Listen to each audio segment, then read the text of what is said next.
कैमूर जिले के लेहदी गांव में पहुंचने पर वीआईपी पार्टी के प्रमुख मुकेश सहनी का कार्यकर्ताओं ने जोरदार स्वागत किया। इस दौरान स्वागत के बाद मुकेश सहनी ने एक जनसभा को संबोधित भी किया।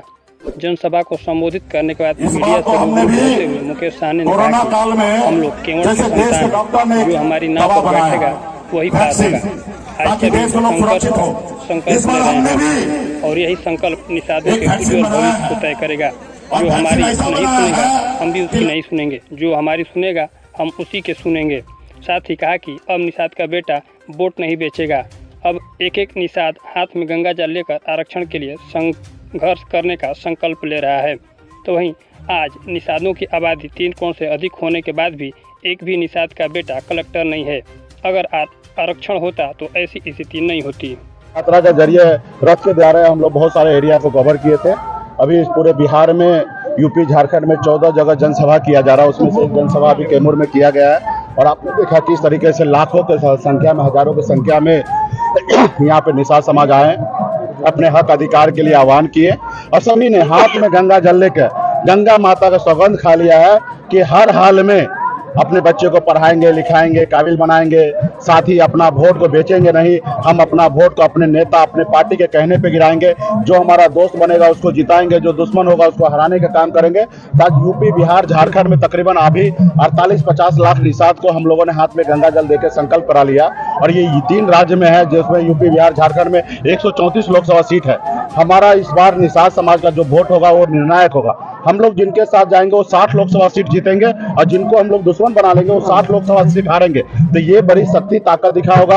आप लोग आजाद भारत में पहली बार ऐसा कॉन्सेप्ट देखे होंगे कि एक साथ में जन समूह हजारों का हजार की संख्या में हाथ में गंगा जल लेकर अपने नेता के प्रति संकल्प ले रहा है कि हम आने वाले समय में हम उन्हीं के साथ देंगे जो हमारे बच्चे का भविष्य के बारे में बात करेगा। तो हमारी लड़ाई है कि जब देश एक है, संविधान एक है, जब यहाँ पे देश के प्रधानमंत्री एक है, तो हमारे साथ अन्याय क्यों हो रहा है? जब हमारे एक भाई को, हमारे एक लोगों को बंगाल में आरक्षण मिल रहा है, दिल्ली में आरक्षण मिल रहा है, तो यूपी, बिहार, झारखंड में क्यों नहीं मिल रहा? तो हमारे मुख्य लड़ाई है केंद्र सरकार से कि भाई हमें निषाद समाज को एससी का दर्जा दिया जाए ताकि हम लोग आगे बढ़ेंगे।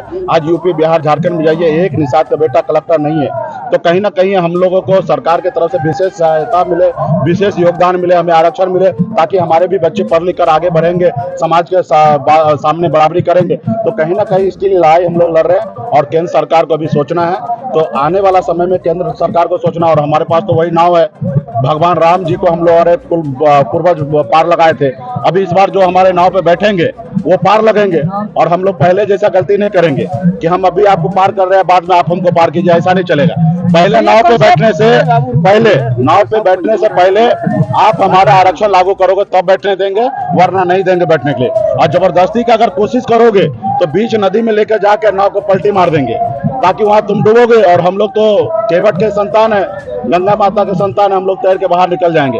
तो इस बार स्पष्ट है, आरक्षण नहीं तो गठबंधन नहीं, गठबंधन नहीं तो वोट नहीं, वोट नहीं तो दिल्ली का सरकार नहीं। इस पैटर्न पे एनडीए को कह रहे हैं। देखिए, हमारी लड़ाई तो देश के प्रधानमंत्री से है। देश में जिनकी सरकार है वही हमारी मांग को पूरा करेगा। अभी तो मोदी जी को ही पूरा करना है और ये राज्य का भी मामला नहीं है, ये केंद्र सरकार का मामला है। राज्य से तो नीतीश कुमार जी 2015 में ही अनुशंसा करके केंद्र सरकार को भेज दिया कि भाई निषाद समाज को SC ST का आरक्षण दीजिए। अभी ये मामला जो है भारत सरकार में है। अब भारत सरकार कई बार हमें कह चुके कि हम समय आने दीजिए, हम करते, अभी तक वादा चलते रहा। लेकिन इस बार आर पार की लड़ाई है।